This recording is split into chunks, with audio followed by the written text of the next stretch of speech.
Assalamualaikum warahmatullahi wabarakatuh. Ketemu lagi teman-teman semua.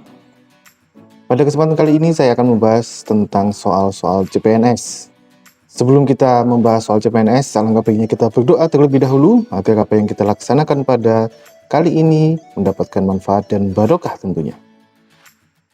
Sebelum kita membahas lebih lanjut, jangan lupa klik like, comment, share, and subscribe. Terima kasih.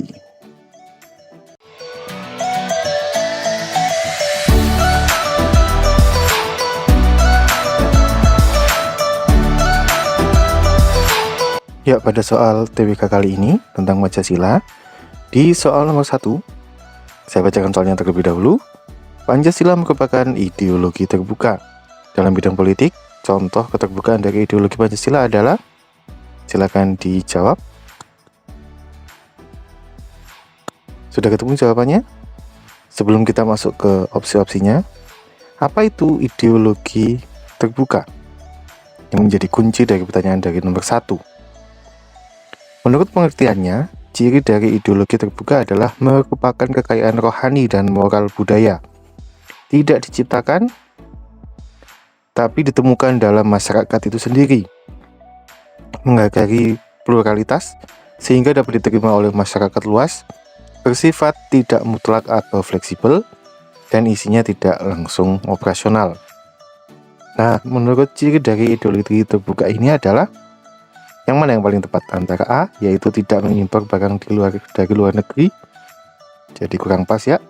Untuk yang B, menyelenggarakan pendidikan secara gratis, juga kurang pas. Yang C, musyawarah sebelum mengambil keputusan, bisa masuk. Yang D, mengadakan pertukaran pelajar, tidak juga. Sedangkan yang C, memperluas lapangan kerja bagi rakyat Indonesia, ini juga kurang pas. Jadi jawaban yang betul adalah yang C, yaitu musyawarah mengambil suatu keputusan atau musyawarah mufakat. Ini adalah khas dari rakyat Indonesia. Baik, soal selanjutnya.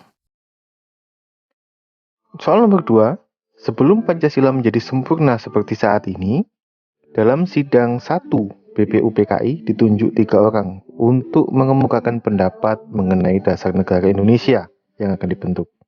Ketiganya ialah A. Muhammad Yamin, Suparjo dan Soekarno, B. Muhammad Yamin, Supomo dan Soekarno, C. Muhammad Nasir, Supomo dan Soekarno, D. Muhammad Nasir, Muhammad Hatta dan Soekarno, E. A. Maramis, Muhammad Hatta dan Soekarno. Silakan di-pause dulu kalau ingin menjawab. Sudah ketemu jawabannya? Nah, kita cari kata kuncinya, yaitu sidang yang pertama dari BPUPKI. Perlu diketahui bahwasanya BPUPKI mengadakan 2 kali sidang. Nah, di sidang pertama ini ada 3 orang yang ditunjuk. Kita tahu bahwa di setiap opsi ini ada nama yang sama, yaitu Soekarno, ada di semua opsi. Akan tetapi, ada 2 nama lain yang menyertai Bung Karno ketika mengemukakan pendapat pada sidang pertama BPUPKI. Siapa saja itu? Nah, sidang pertama BPUPKI itu terjadi pada tanggal 29 Mei sampai dengan 1 Juni tahun 45. Nah, terdapat 3 pembicara yang mengemukakan tentang konsep atau ide tentang Pancasila, yakni Muhammad Yamin, Raden Supomo, dan juga Bung Karno. Jadi Muhammad Yamin, Supomo, dan juga Soekarno. Jadi jawaban yang betul adalah yang B. Soal selanjutnya, nilai yang terkandung dalam Pancasila tidak dapat diciptakan oleh negara. Akan tetapi nilai tersebut titik-titik-titik. A. Diciptakan oleh pejuang Indonesia. B. Diciptakan oleh panitia perumus dasar negara. C. Bersumber dari kebutuhan warga negara Indonesia itu sendiri. D. Digali dari kekayaan rohani, moral, dan budaya masyarakat Indonesia sendiri. E. Berasal dari kebiasaan sebagian rakyat. Silakan dijawab dengan cara di-pause terlebih dahulu. Sudah ketemu jawabannya? Nah, kita akan bahas untuk masing-masing opsi. Jadi nilai yang terkandung dalam Pancasila, kata kuncinya adalah kalau di soal ini tidak dapat diciptakan oleh negara. Ini kata kunci. Nah, tidak dapat diciptakan oleh negara.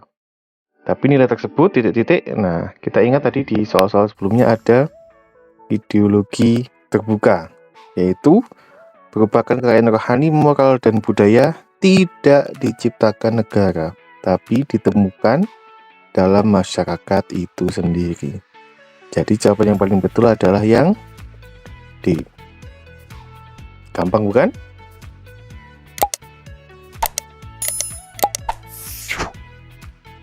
Kita lanjut ke soal selanjutnya. Soal keempat. Seorang pemimpin harus mampu mendorong orang-orang yang menjadi asuhannya agar berani mengambil inisiatif dan sanggup mempertanggungjawabkannya. Pola kepemimpinan ini adalah A. Ing ngarsa sung tulodo, B. Ing madya mangunkarsa, C. Tutwuri handayani, D. Idealis dan karismatik, dan E adalah demokratis dan populis. Silahkan dijawab dengan cara di-pause terlebih dahulu. Sudah ketemu jawabannya teman-teman? Nah, kita coba analisis terlebih dahulu sebelum kita artikan masing-masing. Kalau kita lihat 3 dari 5 opsi yang ada di sini, ini adalah semboyan dari Ki Hajar Dewantara kalau teman-teman masih ingat. Dan untuk karakteristik yang umum, pengertian umum ada idealis dan karismatik, demokratis dan populis. Jadi saya rasa 2 ini kurang tepat kalau kita analisis secara sederhana saja daripada opsi sifat dari opsi jawaban ini. Jadi kemungkinan jawabannya ada di 3 ini, yaitu di A, B, dan juga C. Kita coba cek artinya dari masing-masing, antara ing ngarsa sung tulodo itu apa, ing madya mangunkarsa itu apa, dan tutwuri handayani itu apa. Nah, kalau ing ngarsa sung tulodo ini adalah seseorang guru atau pendidik harus menjadi panutan atau memberikan contoh. Kalau yang pengertian kedua ing madya mangunkarsa, yang di tengah ini membangun dan memberikan semangat, kemauan dan juga niat. Dan yang tutwuri handayani berarti yang di belakang atau dari belakang memberikan semangat dan dorongan. Nah, ciri-ciri yang pas adalah kalau dari soal, seorang pemimpin harus mampu mendorong, jadi juga harus berani mengambil inisiatif dan sanggup mempertanggungjawabkannya. Jadi, pola kepemimpinan ini adalah sesuai dengan pengertian dari ing ngarsa sung tulodo, yaitu memberikan panutan. Ini korelasinya dengan bertanggung jawab. Nah, mengambil inisiatif juga bisa. Gitu ya. Jadi menjadi panutan, menjadi seorang yang dicontoh, yang diikuti. Jadi memberikan motivasi, memberikan contoh sehingga orang-orang di belakangnya akan termotivasi, terdorong untuk ikut apa yang dikerjakan oleh sang pemimpin. Nah, jadi jawabannya adalah yang A. Soal selanjutnya, yaitu peraturan yang dianggap sebagai suara hati manusia.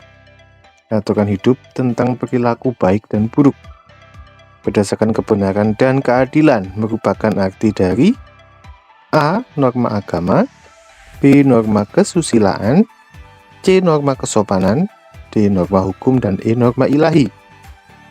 Silakan teman-teman untuk berpikir sejenak dan menjawab. Sudah ketemu jawabannya? Nah, sebelum kita masuk ke masing-masing, kita harus tahu terlebih dahulu arti dari masing-masing norma. Baik itu norma agama, kesusilaan, kesopanan, hukum, dan ilahi. Adapun pengertiannya adalah untuk yang norma agama adalah aturan atau kaidah yang berfungsi sebagai petunjuk, pedoman hidup yang berasal dari Tuhan, yang disampaikan melalui utusannya, yang berisi perintah, larangan, dan anjuran-anjuran. Kalau norma kesusilaan adalah peraturan sosial yang berasal dari hati nurani, menghasilkan perilaku atau akhlak sehingga seseorang dapat membedakan sesuatu yang dianggap baik dan sesuatu yang dianggap buruk. Kemudian, norma kesopanan adalah kaidah atau peraturan hidup bagi tingkah laku manusia yang timbul dari hasil pergaulan sekelompok yang berisi perintah, larangan, dan sanksi-sanksi tertentu.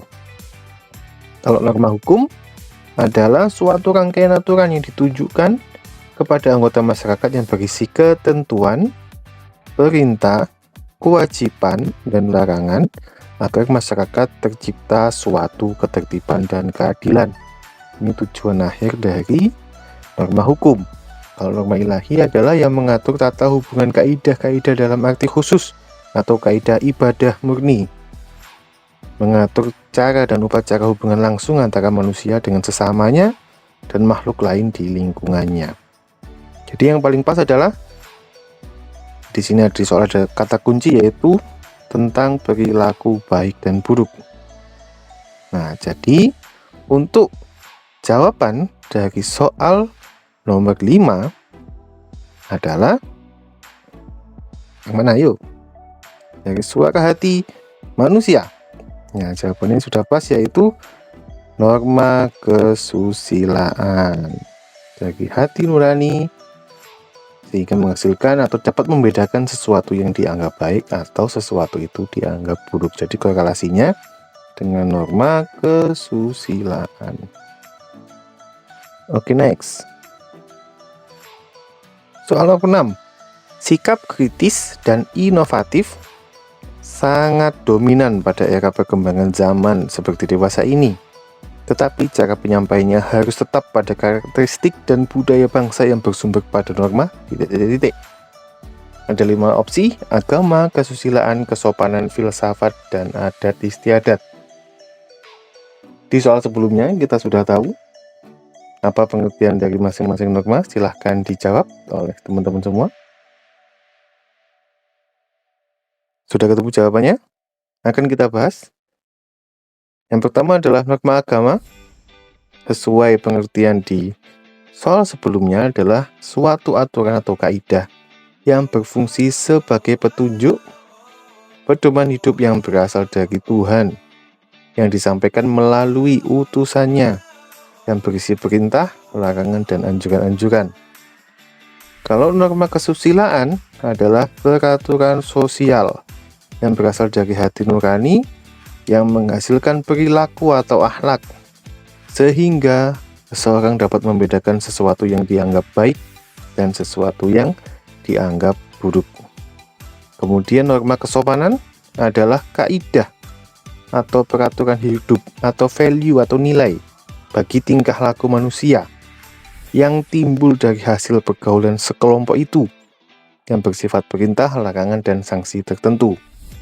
Kalau yang filsafat adalah sebuah metodologi yang mengkaji pernyataan-pernyataan umum dan asasi. Misalnya, pernyataan-pernyataan tentang eksistensi, penalaran, nilai luhur, akal budi, dan juga bahasa. Kemudian adat istiadat adalah sikap atau kelakuan seseorang yang diikuti oleh orang lain dalam jangka waktu lama. Jadi membentuk sebuah kebiasaan.